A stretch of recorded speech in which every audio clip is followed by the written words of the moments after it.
नमस्कार दोस्तों, मैं दिशा स्वागत करती हूँ आपका सुदर्शन पैरामेडिकल के यूट्यूब चैनल पे। मैं आपके लिए लेके आई हूँ आज WBC काउंट की एक बहुत स्पेशल क्लास, क्योंकि यहाँ होने वाली है थ्योरी। यहाँ आपको समरी एज वेल एज इसके MCQ क्वेश्चंस भी यहाँ आपको मिलने वाले हैं। साथ ही में ये जो क्लास है वो अपकमिंग एग्ज़ाम्स के लिए जो वैकेंसीज आई है उनके लिए बहुत ही ज़्यादा इम्पॉर्टेंट ये क्लास अपनी होने वाली है। सो लेट्स स्टार्ट। सबसे पहले देखिए, बात की जाए WBC काउंट की, तो जितने भी ब्लड के टेस्ट्स है या सेल काउंट्स है वो कैसे किए जा सकते हैं, वो हमेशा दो मेथड से किए जाते हैं। First one is manual and second one is automated. Manual की बात की जाए तो देखिए, मैनुअल मींस एक ऐसे मेथड्स जिसे मैन ने परफॉर्म किया हो, मतलब कि हमने परफॉर्म किया हो, ठीक है। ऑटोमेटेड की बात की जाए तो ऑटोमेटेड वो मेथड्स है जो कैसे किए जाते हैं, किसी ना किसी मशीन से किए जाते हैं, ठीक है। तो जो क्वेश्चंस बनते हैं वो कहाँ से बनते हैं, वो बेसिकली ये जो मैनुअल वाला पार्ट है ना, यहीं से बनते हैं, ठीक है। अब मैनुअल की बात की जाए तो मैनुअल जो टेस्ट है वो कैसे किया जाता है, तो वो किया जाता है हीमोसाइटोमीटर से। ये क्या है haemocytometer? Haem means blood, cyto means cells and meter means हम कह सकते हैं साइटोमीटर, ठीक है। तो साइटोमीटर का मीनिंग हम कह सकते हैं कि उसे नापने वाला है, उसे देखने वाला, ठीक है। तो हीमोसाइटोमीटर ब्लड सेल्स को, मीटर मीन्स उसे नापने वाला है, उसे देखने वाला, उसे काउंट के लिए कोई इंस्ट्रूमेंट बनाया गया है, ठीक है। कौन सा इंस्ट्रूमेंट बनाया गया है, बात की जाए कि यहाँ इंस्ट्रूमेंट बनाया गया है, कौन सा इंस्ट्रूमेंट है, क्या नाम है, तो देखिए आपने सुना होगा कौन सा इंस्ट्रूमेंट हम यूज करते हैं, तो दैट इज न्यूबार चैम्बर। जो हम यूज करते हैं वो कौन से में आता है, वो आता है मैनुअल मेथड्स में, ठीक है। ऐसा ही कुछ है। अब आगे बात की जाए यहाँ कि ये जो WBC है या टोटल ल्यूकोसाइट काउंट है वो क्या होता है, WBC काउंट, ठीक है। WBC काउंट को मैंने क्या कह दिया, टोटल ल्यूकोसाइट काउंट या टोटल WBC काउंट कह दिया, ठीक है। क्योंकि एक डिफरेंशियल भी तो होता है, तो डिफरेंशियल ना कह के हम आज यहाँ बात करेंगे only and only total WBC count की, ठीक है। यहाँ कौन कौन सी WBCs आ गई है तो मैं आपको बहुत शॉर्ट में बता देती हूँ। WBCs 2 टाइप की होती है, ग्रेनुलोसाइट होती है, एक ग्रेनुलोसाइट होती है, ठीक है। उसमें कौन कौन सी आती है, तो ग्रेनुलोसाइट की बात की जाए तो उसमें आएगी आपकी neutrophils, eosinophils and basophils. And बात की जाए एक ग्रेनुलोसाइट्स की जिसमें ग्रेन्यूल्स ही नहीं होते हैं, तो that is lymphocyte and monocytes, ठीक है। यहाँ हम इनकी बहुत अच्छे से बात क्यों नहीं करेंगे, क्योंकि हमें तो सब कुछ देखनी है। तो सब कैसे दिखेगी, कि सब एक जैसी दिखती होगी, डिफरेंशियल में डिफरेंशिएट किया जाता है, मतलब कि सब अलग दिखती है। यहाँ सब सेम दिखेगी, कैसे दिखेगी सेम, क्योंकि इनका जो साइज है ना वो अप्रोक्स सेम ही होता है, ठीक है।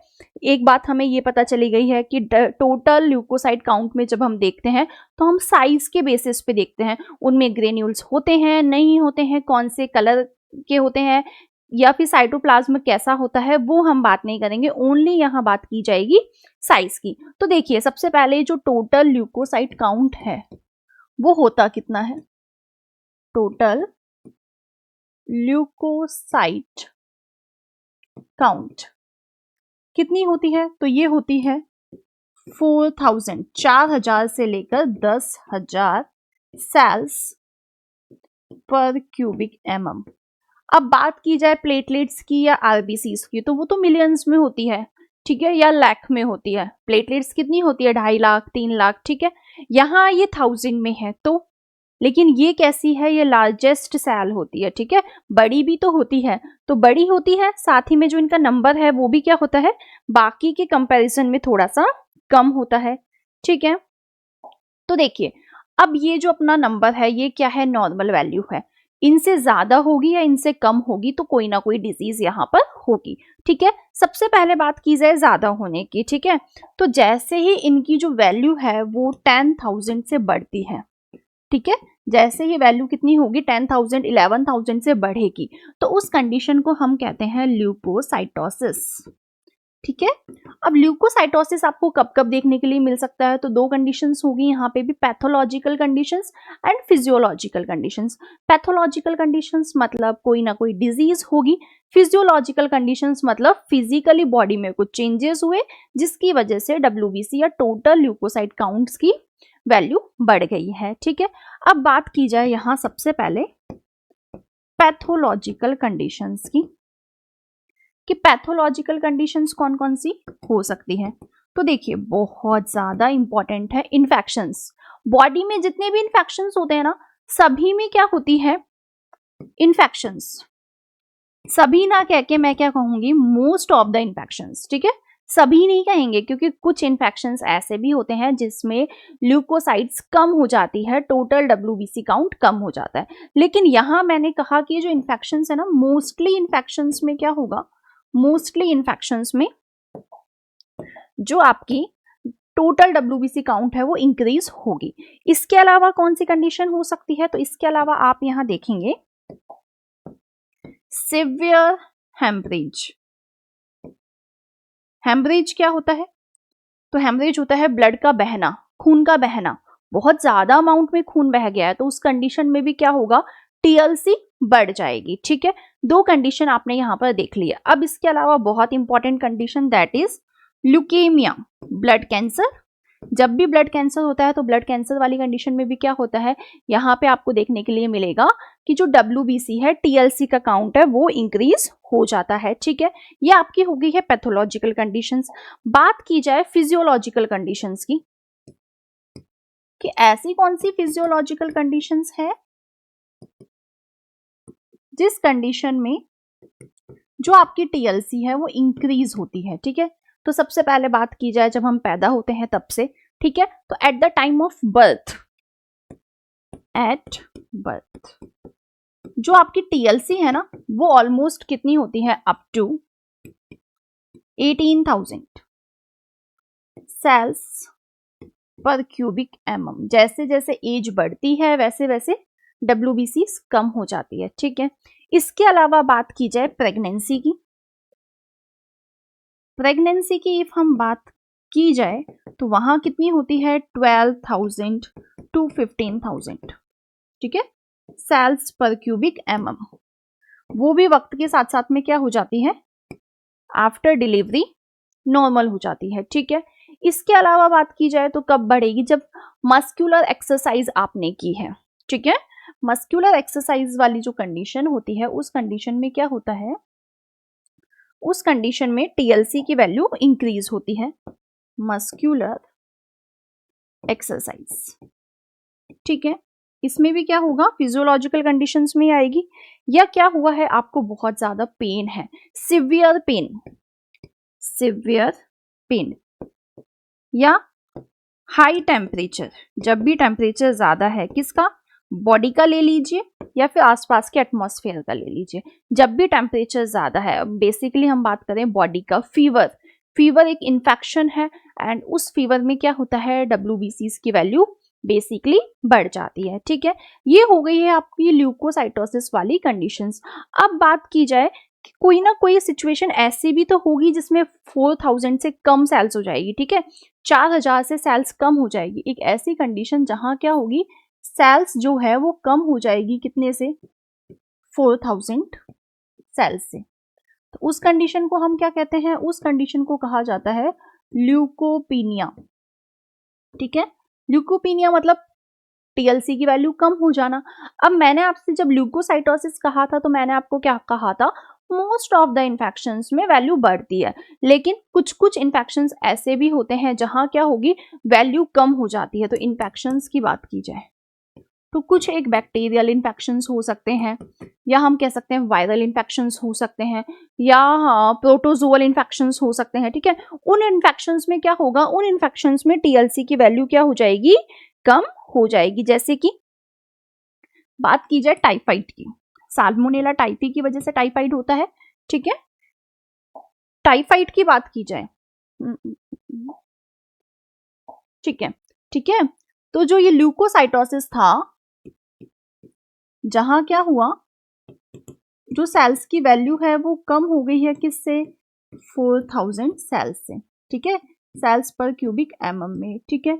इन्फेक्शंस कौन कौन से, जैसे कि हम बात करें टाइफाइड की, जो साल्मोनेला टाइफी की वजह से होता है। इस सिचुएशन में क्या होगा, टीएलसी की वैल्यू कम हो जाती है। इसके अलावा टीबी में भी टीएलसी कम हो जाती है। साथ ही में बहुत इंपॉर्टेंट इन्फेक्शन कौन सा, हेपेटाइटिस। ऐसे ही कुछ इन्फेक्शंस है जिसमें क्या होगा कि जो टीएलसी की वैल्यू है वो क्या हो जाएगी, यहाँ पे कम हो जाएगी।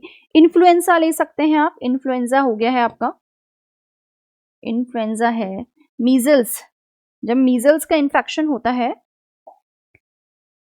जब मीजल्स का इन्फेक्शन होता है तो उस कंडीशन में भी क्या होता है कि जो टीएलसी की वैल्यू है वो आपकी बेसिकली कम हो जाती है। इसके अलावा कौन कौन सी कंडीशंस हो सकती है, तो बहुत इंपॉर्टेंट जो हम यहीं इसी पेज में डिस्कस करते हैं, that is bone marrow depression. जब भी बोन मैरो डिप्रेशन होगा, चाहे प्राइमरी हो चाहे सेकेंडरी हो, दोनों में ही क्या होगा, टीएलसी की जो वैल्यू है वो कम होगी। कैसे, वो मैं भी आपको बताती हूँ। बोन मैरो डिप्रेशन, जैसे कि देखिए हम यहां बात करते हैं ए प्लास्टिक एनीमिया की, ठीक है, बोन मैरो डिप्रेशन हुआ प्राइमरी वाला, तो ए प्लास्टिक एनीमिया, ठीक है। एंड सेकेंडरी की बात की जाए तो वो हो सकता है ड्रग्स की वजह से, मेडिसिन की वजह से। कभी भी बोन मैरो में डिप्रेशन हुआ है तो वो किसकी वजह से होगा, वो होगा उस कंडीशन में क्या होगा, जो टीएलसी की वैल्यू है वो कम हो जाएगी, टीएलसी काउंट कम हो जाएगा। इसके अलावा तो देखो बहुत सिंपल सा है, जब भी लुकेमिया होगा, ब्लड कैंसर होगा, तो जो टीएलसी की वैल्यू है वो इंक्रीज होगी।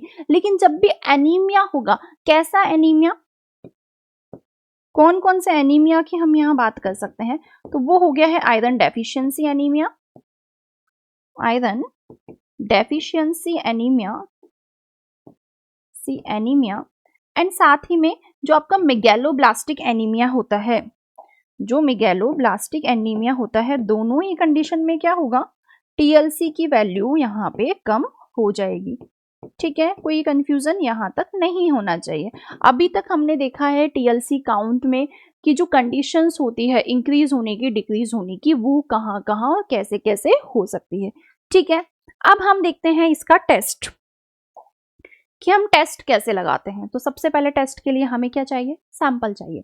जब भी सैंपल आता है ना ब्लड सेल्स का, ठीक है, कोई भी टीएलसी है, डीएलसी है, टीएलसी है, डीएलसी है, टीआरबीसी है, टी प्लेटलेट्स है, तो हम क्या देखते हैं, बस सोचते कुछ नहीं है, लगा दिया ईडीटी है। बट क्या ओनली ईडीटी है, क्योंकि एमसीक्यू क्वेश्चंस जब आएंगे तो वहां तो आपको कंफ्यूज ही करना चाहता है ना सामने वाला, तो क्या हमेशा ईडीटी है, नहीं। क्या क्या यूज ले सकते हैं, ईडीटी हो तो बहुत अच्छा है, लेकिन क्या क्या यूज में लिया जा सकता है, तो वहां हम यूज ले सकते हैं डबल ऑक्सिलेटेड, एंड साथ ही में कौन सा सैंपल, कैपिलरी ब्लड, क्योंकि चाहिए ही बहुत थोड़ा सा, 0.5 ही तो ब्लड चाहिए, तो चाहिए ही बहुत थोड़ा सा, ठीक है। तो हमने क्या कर सकते हैं, यहाँ पे हम कैपिलरी ब्लड सैंपल भी हम यहाँ पे ले सकते हैं। चीजें क्या क्या चाहिए, तो बेसिकली तो हमें जितने भी ब्लड सेल काउंट में चीजें चाहिए होती है वो चाहिए, लेकिन first important thing is hemocytometer, Newbar's chamber, and second one is RBC diluting, WBC diluting plate pipette हमको यहाँ पे चाहिए होगी, ठीक है, कोई कंफ्यूजन नहीं है। लेकिन इससे पहले हम देखते हैं यहाँ इसका प्रिंसिपल, ठीक है, क्योंकि प्रिंसिपल बहुत ज्यादा इंपॉर्टेंट है। जब हम फ्लूइड की बात की जाती है, फ्लूइड की बात जब भी की जाएगी तो हम क्या देखेंगे, यहाँ पे क्या इंपॉर्टेंट है, यहाँ पे इसका प्रिंसिपल इंपॉर्टेंट है। तो प्रिंसिपल कुछ नहीं है, प्रिंसिपल क्या है कि यहाँ यूज किया जाता है WBC diluting fluid, and WBC diluting fluid कौन सा है, डाइल्यूटिंग फ्लूइड हम यहाँ पे यूज करते हैं, ठीक है। एंड WBC डाइल्यूटिंग फ्लूइड हम यहाँ यूज करते हैं टर्क्स फ्लूइड।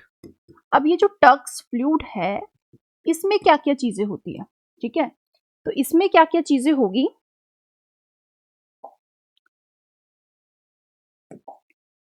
इसमें होती है बेसिकली 3 चीजें। डिस्टिल्ड वाटर तो सभी में होता है, लेकिन इसके पास क्या होती है, इसके पास इसके अलावा 2 चीजें होती है। कौन कौन सी होती है, पहली तो इसके पास होता है पहला तो इसके पास होता है ग्लेशियल एसिटिक एसिड, ठीक है। एंड सेकंड इसके पास क्या होता है, जेनेशियन वॉयलेट, ठीक है। एंड थर्ड इसके पास क्या होता है, डिस्टिल्ड वाटर। अब हम तो इन्हीं में कंफ्यूज हो जाते हैं कि क्या होगा, कितना होगा, उसका काम क्या होगा। प्रिंसिपल कुछ नहीं है, प्रिंसिपल इसी पर बेस्ड है। कैसे है इस पर बेस्ड, तो देखो सबसे पहले क्या होगा, जो ग्लेशियल एसिटिक एसिड है, नाम से पता चलता है कि एसिड है, ठीक है। अब एसिड का काम क्या होता है, किसी ना किसी को नुकसान पहुंचाना, ठीक है। जब भी हम एसिड सुनते हैं तो एसिड से हमें क्या निकल के आता है कि एसिड का काम है किसी ना किसी को नुकसान पहुंचाना। तो इसने किसे नुकसान पहुंचाया, इसने नुकसान पहुंचाया रेड ब्लड सेल्स को, क्योंकि ब्लड में तो रेड ब्लड सेल्स भी होगी ना सैंपल में। तो इसने क्या किया, उन आरबीसीज को लाइस किया, सबको तोड़ दिया, मतलब खत्म, ठीक है। अब जेनेशियन वॉयलेट, नाम से ही पता चलता है इसके पास क्या है, कुछ ना कुछ वॉयलेट है। तो इसने क्या किया, इसने स्टेन किया। किसे स्टेन किया, तो इसने स्टेन किया है द न्यूक्लियाई ऑफ WBC, ठीक है। यहां तक आपको कोई भी कंफ्यूजन ही नहीं होना चाहिए, ठीक है। ये मैंने आपको प्रिंसिपल बताया। इसके बाद में स्टेन हो गई है न्यूक्लियाई, तो इन्हें कैसे देखा जाता है, तो इन्हें देखा जाता है 10x पर। अब 10x पर क्यों देखते हैं, ये भी तो बहुत ज्यादा हार्ड हो गया कि हमें तो याद ही नहीं होता, कंफ्यूजन होता है। तो मैंने आपको पहले ही बता दिया था कि जो WBCs होती है उनका नंबर्स भले ही बहुत कम होता है एज कंपेयर टू बाकी की सेल्स से, लेकिन इनका साइज बहुत ज्यादा होता है। ये जो भी किस्सा है ना TLC वाला, वो TLC वाला किस्सा किसके बेसिस पर है, साइज के बेसिस पर। DLC वाला किसके बेसिस पर है, उसके कैरेक्टरिस्टिक्स के बेसिस पर है। लेकिन यहाँ पर TLC मतलब हम क्या देखेंगे, साइज बहुत ज्यादा बड़ा होता है। जो 10x पर दिख जाएगी वो सभी अपनी क्या है, WBCs है। चाहे वो न्यूट्रोफिल्स हो, बेसोफिल्स हो, कुछ फर्क नहीं पड़ता, वो अपनी क्या है, वो अपनी WBCs है, ठीक है। तो कोई कंफ्यूजन यहाँ तक है ही नहीं। तो प्रिंसिपल के बेस पे हम क्या देख सकते हैं, हम अब यहाँ इसका जो मेथड है वो हम यहाँ देख सकते हैं, ठीक है। तो इसके लिए सबसे पहले मैं बता देती हूँ इसकी पिपेट, कि हम पिपेट कैसे यूज करते हैं। तो देखिए, ठीक है, पिपेट कैसे पता चलेगा, कि बहुत सिंपल है। यहाँ पे क्या होता है, ये वाइट होता है, ठीक है। यहाँ क्या होगा, ये वाइट होगा क्या, हमेशा ये वाइट होता है क्या, जो माउथ सक जो हम करते हैं यहाँ पे, माउथ पीस जो होता है वो हमेशा वाइट होता है क्या, नहीं, कभी कभी चेंज भी हो जाता है, येलो भी हो जाता है। किसी ने देखा हो तो येलो भी हो जाता है, ठीक है। अब ये क्या है, इसकी ट्यूब है, ये माउथ पीस है, ठीक है।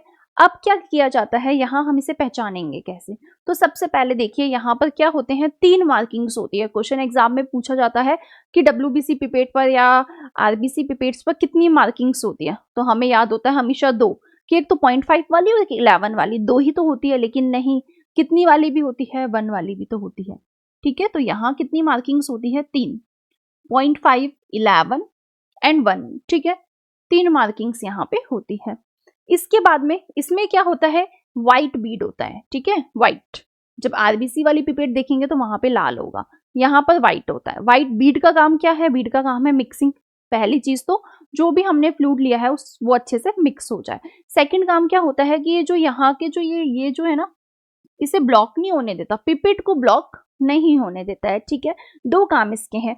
अब टेस्ट कैसे किया जाता है, तो देखिए ये जो 0.5 तक है, ये 0.5 वाला जो है, वहां तक हम लेते हैं अपना ब्लड सैंपल, ठीक है। ब्लड मैंने लिया, उसके बाद में क्या किया जाता है, जो एक्सेस ऑफ द ब्लड है, फॉर एग्जाम्पल हम ऐसा इमेजिन करेंगे कि ये अपनी क्या है, WBC पिपेट है, ठीक है। तो यहां से मैंने क्या लिया, 0.5 तक मैंने यहाँ पर ब्लड लिया। उसके बाद में जो भी यहाँ पर एक्सेस ऑफ द ब्लड लगा हुआ है उसे हम वाइप किया जाता है। कि क्यों वाइप करना है, इतना सा ही तो है, इसे वाइप क्यों करना है, नहीं, हमें क्यों किया हमने इसको वाइप, क्योंकि हमने लिया भी तो 0.5 ही है, बहुत कम ब्लड लिया है। तो जो ये अपना जो एक्सेस ऑफ ब्लड यहाँ पर जो लगा हुआ है उसकी वजह से भी वैल्यू अलग आ सकती है, ज्यादा आ सकती है, इसलिए हमने क्या किया, उसको वाइप किया। वाइप के बाद में क्या किया जाता है, यहाँ 11 तक हम क्या लेते हैं, तो यहाँ हम लेंगे टर्क्स फ्लूइड। जैसा कि मैंने आपको बताया था, टर्क्स फ्लूइड लिया। टर्क्स फ्लूइड लेने के बाद में क्या किया जाता है, इसको मिक्स किया जाता है, ठीक है। कुछ ऐसे हमने इसको मिक्स किया। मिक्स करने के बाद में हमने इसको 1 मिनट 2 मिनट थोड़ा सा वेट किया। वेट करने के बाद में कुछ ड्रॉप्स हम इसकी निकाल देते हैं। क्वेश्चन कभी कभी एग्जाम में आता है कि कुछ स्टार्टिंग वाली ड्रॉप्स निकाली क्यों जाती है, तो क्यों निकाली जाती है कि इफ आप नहीं निकालेंगे तो जो सॉल्यूशन है वो तो इस वाले पार्ट में ना, बल्ब कहा जाता है इसे, ये जो है ना एक फूला हुआ पार्ट होता है दैट इज बल्ब। तो जो आपका सॉल्यूशन है, जो आपका मिक्स किया है, वो तो बल्ब में है। इस जगह क्या है, तो इस जगह तो ओनली डाइल्यूटिंग फ्लूइड है, क्योंकि आपने लास्ट में डाइल्यूटिंग फ्लूइड ही तो डाला था। तो जब आपने इसे चार्ज किया न्यूबार चैम्बर में, तो आपके पास डाइल्यूटिंग फ्लूइड ही आएगा। इसलिए 2 to 3 ड्रॉप्स यहाँ पर हम निकाल देते हैं, डिस्कार्ड कर देते हैं।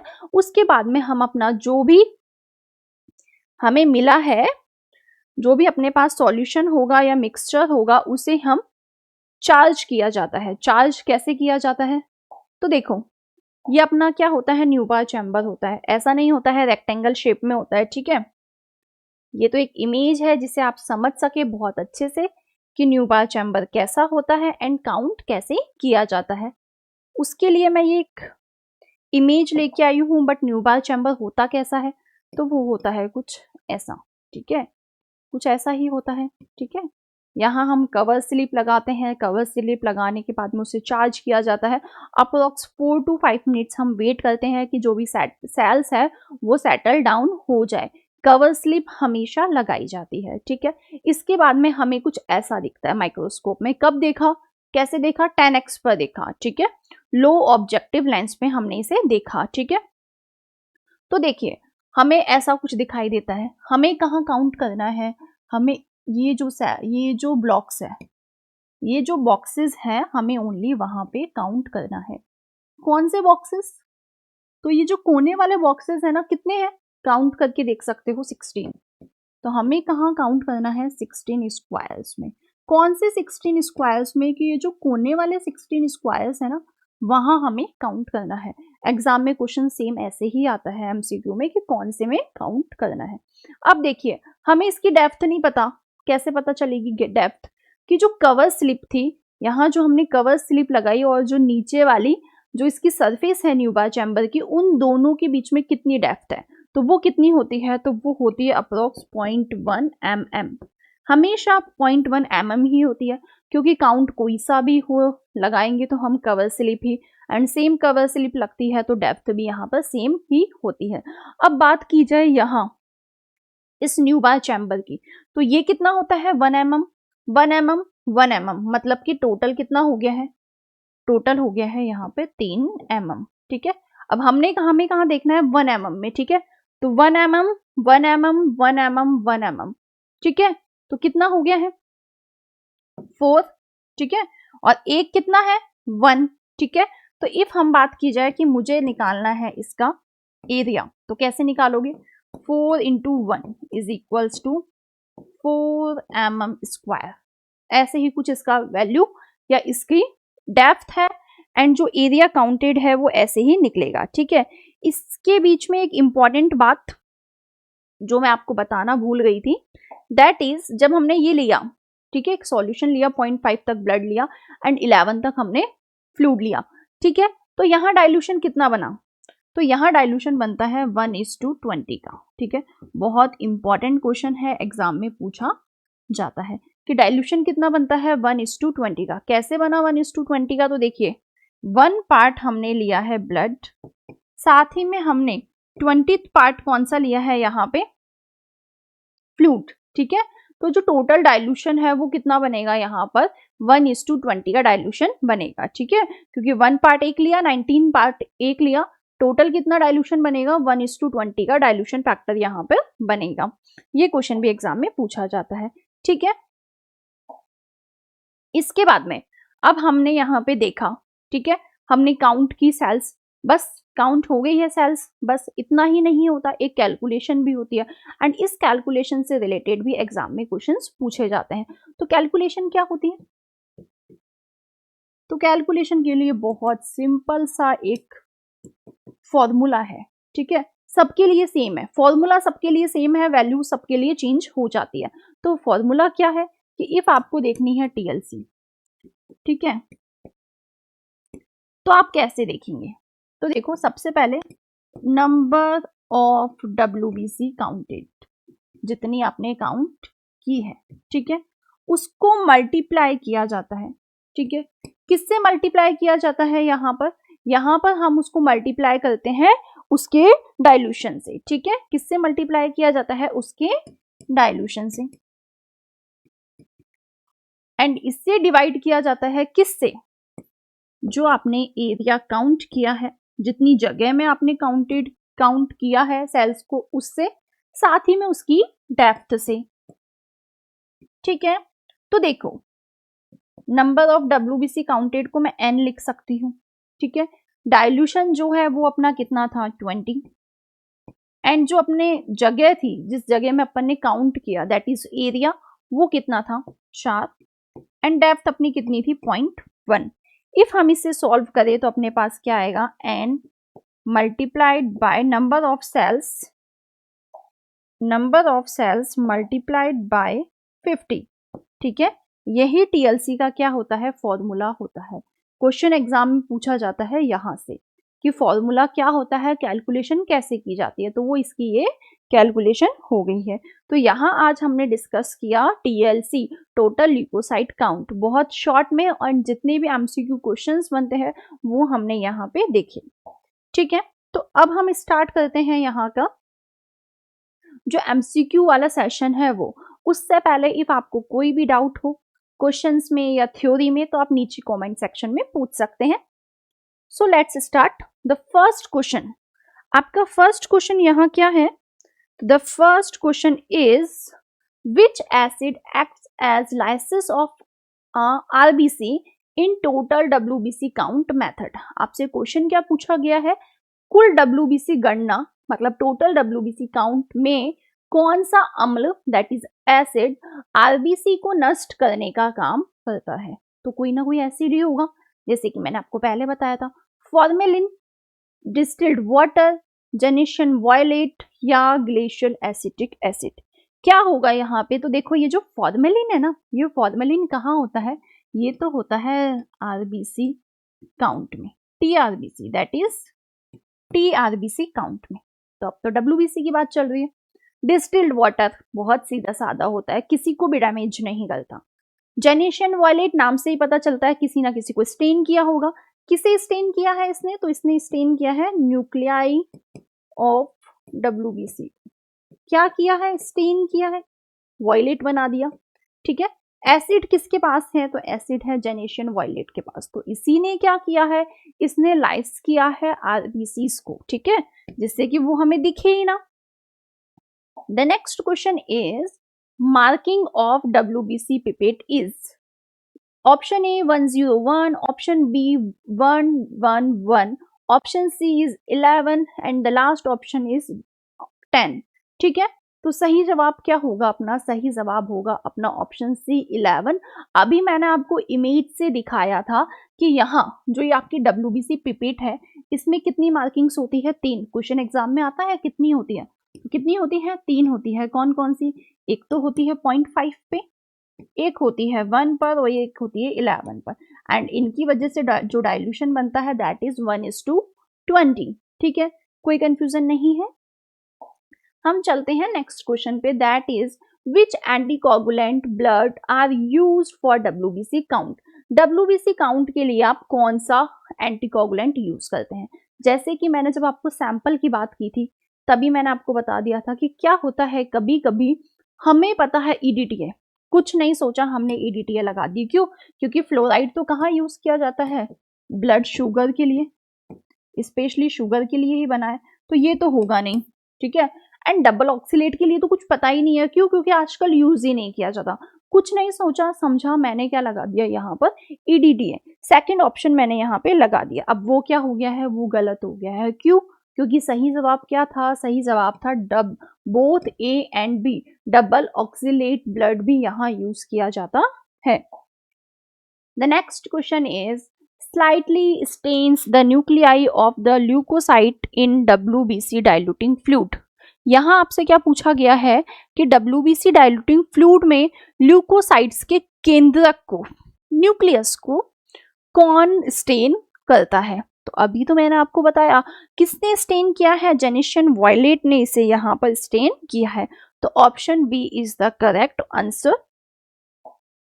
The next question is main function of glacial acetic acid in WBC diluting fluid. Glacial acetic acid का काम क्या है? Option a preserved WBC cell, तो एसिड है, किसी को प्रिजर्व करना, किसी की सुरक्षा करने का तो काम सवाल ही पैदा नहीं होता, ठीक है। प्रिजर्व्ड RBC एसिड है, सेम वही। लाइस RBC तो ये हो सकता है, ठीक है। तो अपना सही जवाब क्या हो जाएगा? Option c is the correct answer. The next question is a increased WBC count is indicative of which disease? जब भी WBC काउंट बढ़ता है तो वो क्या संकेत है, कौन सी डिजीज का संकेत है?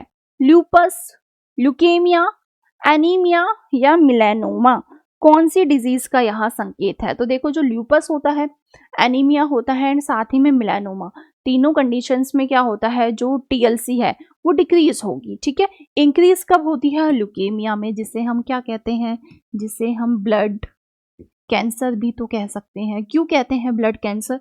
क्योंकि ल्यूकेमिया क्या होती है, यहाँ TLC की जो वैल्यू है वो बहुत ज्यादा इंक्रीज हो जाती है, ठीक है। Next question is low total leukocyte count is termed as. Low total leukocyte, low TLC है, उसे क्या कहा जाता है? Option A leukocytosis, option B leukopenia, option C leukolysis and the last option is leukocytes.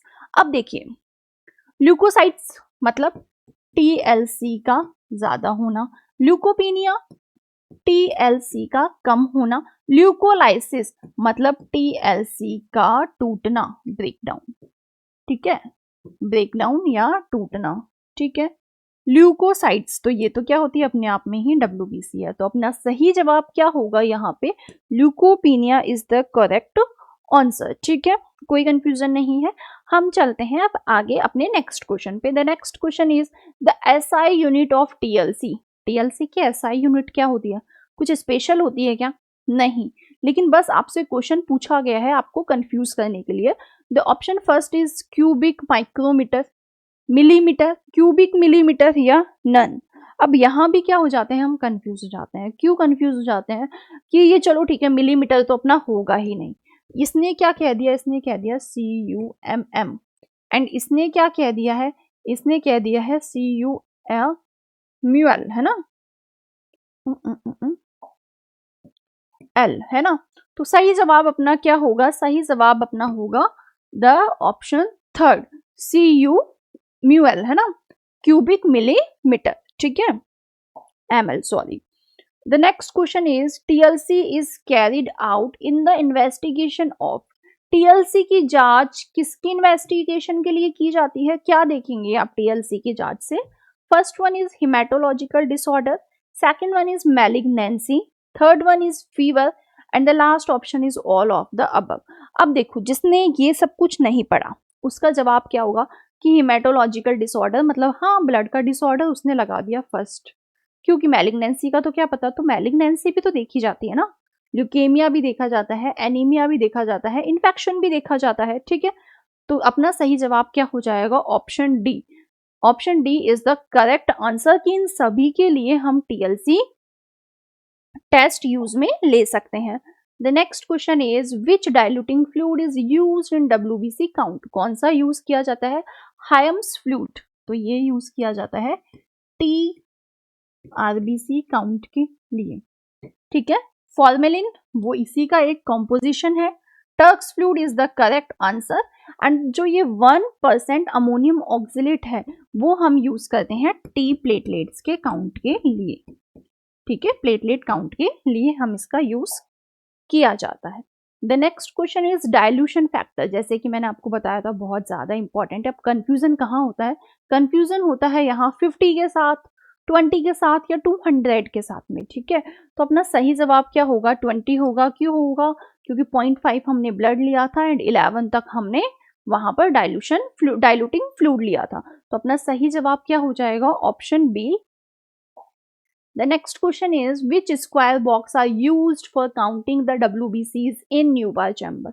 Same वही question आ गया है जो मैंने आपसे पहले बताया था। तो क्या होगा इसका सही जवाब? The option A is central large square, option B is 4 large corner squares, option c is 9 large squares and the last option is all of these, मतलब किसी में भी आप देख सकते हो, है ना, सभी में देख लो। तो अपना सही जवाब क्या होगा? अपना सही जवाब होगा जो कोने वाले 4 बड़े स्क्वायर्स है या कोने वाले जो 16 छोटे छोटे स्क्वायर्स है चारों कोनों में, वो भी आपके यहाँ पर ऑप्शन में आपको मिल सकता था। ठीक है, तो चलते हैं हम अपने नेक्स्ट क्वेश्चन पे, that is role of WBC diluting fluid. क्या काम है डब्ल्यूबीसी डाइल्यूटिंग फ्लूइड का? तो देखिए, to hemolyse RBCs, to stain WBC nuclei deep violet, both A and B या नन। तो अभी हमने देखा कि डाइल्यूटिंग फ्लूइड से दोनों काम किए जाते हैं क्योंकि इसके पास ग्लेशियल एसिटिक एसिड भी होता है एंड जेनेशन वायलेट भी यहाँ पे होता है। The next question is the depth factor in WBC। कुछ स्पेशल नहीं है, सभी में डेप्थ इतनी ही होती है, बस हमसे उसने पूछ लिया है। तो कितनी होती है डेप्थ? 10, 15, 25 या 20। अब आपको यहाँ पे क्या हो जाते हैं, हम थोड़ा सा कंफ्यूज हो जाते हैं। क्यों कंफ्यूज हो जाते हैं? कि डाइल्यूशन फैक्टर कितना है। ठीक है, हम वहां क्या देखते हैं, 1:20। ठीक है, जो अभी आपसे पूछा गया था रेशो, सॉरी डेप्थ यहाँ पे आपसे क्या पूछी गई है, डेप्थ यहाँ पर पूछी गई है। तो डेप्थ कितनी होती है? 10, ऑब्वियसली कितनी होती है? 10। ठीक है, 0.1 एंड हम उसको चेंज करेंगे एसआई यूनिट, तो दैट इज 10। ठीक है, normal range of TLC count in adults. अब आपसे क्या पूछी गई है? अडल्ट्स में पूछी गई है। ठीक है, यहाँ मेल और फीमेल में इतना ज्यादा डिफरेंस नहीं आता है। बच्चों की मैंने आपको बता दी है, जब बच्चे at the time of birth बहुत ज्यादा होती है, अप टू 18,000। ठीक है, तो अडल्ट्स में कितनी होती है? 1000 टू 2500, 2500 टू 3000, 3000 टू 3500 या 4000 टू 11,000। तो आपकी सही जवाब क्या होगा? Option D. चाहे मेल के लिए पूछे चाहे फीमेल के लिए पूछे, बेसिकली ये पूछता है अडल्ट के लिए। ठीक है, टीएलसी पर जब भी क्वेश्चन बना है तो अडल्ट के लिए ही मैक्सिमम पूछा गया है। At the time of birth TLC count is कितनी होती है? अब देखिए, नॉर्मल 6,000 टू 10,000 होती है। तो हमने कुछ नहीं सोचा, हमें पता ही नहीं था, तो हमने क्या लगा दिया? ऑप्शन बी यहाँ पर सही जवाब लगा दिया। लेकिन ये सही जवाब नहीं है। क्यों? क्योंकि वैल्यू कितनी जाती है? अप टू 18,000 तक। तो उसके आसपास वाला कौन सा ऑप्शन है? ये ऑप्शन है। तो हम कौन सा लगाएंगे? हम सी पर टिक करेंगे। ठीक है, सही जवाब आपका क्या हो जाएगा? सही जवाब आपका यहाँ पर सी ऑप्शन होगा। The next question is, if TLC is more than 50,000, 50,000 से भी ज्यादा टीएलसी है इन 1 म्यूल, then dilution of blood should be increase to. मतलब टीएलसी आपकी कितनी ज्यादा है? टीएलसी है यहाँ पर आपकी 50,000 से भी ज्यादा, तो डाइल्यूशन आप कैसे इंक्रीज करोगे? तो देखो, जब इतनी ज्यादा टीएलसी होती है ना, तो बेसिकली क्या किया जाता है कि अपना जो डाइल्यूशन है ना, उस डाइल्यूशन को हम इंक्रीज कर देते हैं, डबल। ठीक है, कितना किया जाता है? डबल किया जाएगा। ठीक है, तो उससे जो भी वैल्यू आएगी वो अपनी ठीक आएगी। The next question is, in pregnancy TLC count is increased. अब हमें ये तो पता है टीएलसी काउंट इंक्रीज होता है, लेकिन कितना? 9,000, 11,000, 14,000 या 15,000। ठीक है, तो कितना था? 12,000 टू 15,000। ठीक है, तो आसपास कौन है? अप टू पूछा गया है आपसे, मतलब कि यहां तक। ठीक है, तो हम इसलिए हम यहाँ पर 11,000 या यहाँ पर 12,000 भी हम होता ऑप्शन, तो हम उसे भी नहीं लेते क्योंकि आपसे अप टू पूछा गया है, बढ़कर कितनी तक हो सकती है। तो आपका सही जवाब क्या हो जाएगा? आपका सही जवाब होगा ऑप्शन डी, 15,000। ठीक है, द नेक्स्ट क्वेश्चन इज, ये आज आपका अपना लास्ट क्वेश्चन भी होने वाला है। तो the last question is, what are the sources of errors in manual blood cell count.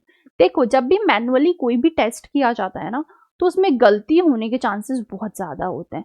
क्यों? क्योंकि मैनुअली, एक तो जितने भी मैनुअली हमने टेस्ट किए हैं वो इंडिविजुअली भी अलग अलग होते हैं। ठीक है, तो आपसे पूछा गया है कि क्या है गलती, क्या सोर्स क्या है? तो देखो, first option is prolonged tight application of a tourniquet leads to venous stasis and false elevation of the cell count। कभी कभी क्या होता है कि जो टॉर्निक्यूट आप यूज करते हैं उसे आप बहुत ज्यादा टाइट बांध देते हैं। आपने बहुत ज्यादा टाइट टॉर्निक्यूट लगाया, इसकी वजह से, इसे अप्लाई करने की वजह से जो वीनस स्टेसिस है वो आपको देखने के लिए मिलेंगी। लंबे समय तक टॉर्निक्यूट को कसकर बांधने से शिरापरक ठहराव मतलब वीनस स्टेसिस होता है और कोशिका गणना गलत तरीके से ऑब्वियसली बढ़ जाएगी। ठीक है, तो क्या ये वजह है? या यूज ऑफ वेट, चिप्ड और डर्टी पिपेट्स, कभी कभी गीली, टूटी हुई या गंदी पिपेट्स भी यूज करते हैं, तो क्या इसकी वजह से गलती हो सकती है टीएलसी काउंट में? या incorrect feeling of chamber spillage into modes, chamber को आपने गलत मतलब अच्छे से नहीं फील किया, चार्ज ही अच्छे से नहीं किया, ठीक है, कहीं पर ज्यादा कहीं पे कम, ऐसा कुछ किया है। या ऑल ऑफ दीज, जब भी ऐसी कोई सिचुएशन होती है ना जहां गलतियां पूछी जाती है, वहां most of the time answer क्या होता है? All of these. क्यों?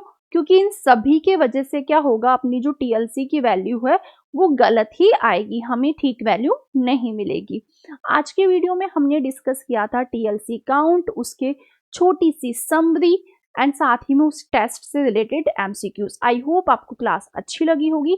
क्लास अच्छी लगी हो तो क्लास को लाइक कीजिए, अपने फ्रेंड्स को ज्यादा से ज्यादा शेयर कीजिए एंड इफ आप चैनल पर नए हैं तो चैनल को सब्सक्राइब कीजिए। Thank you.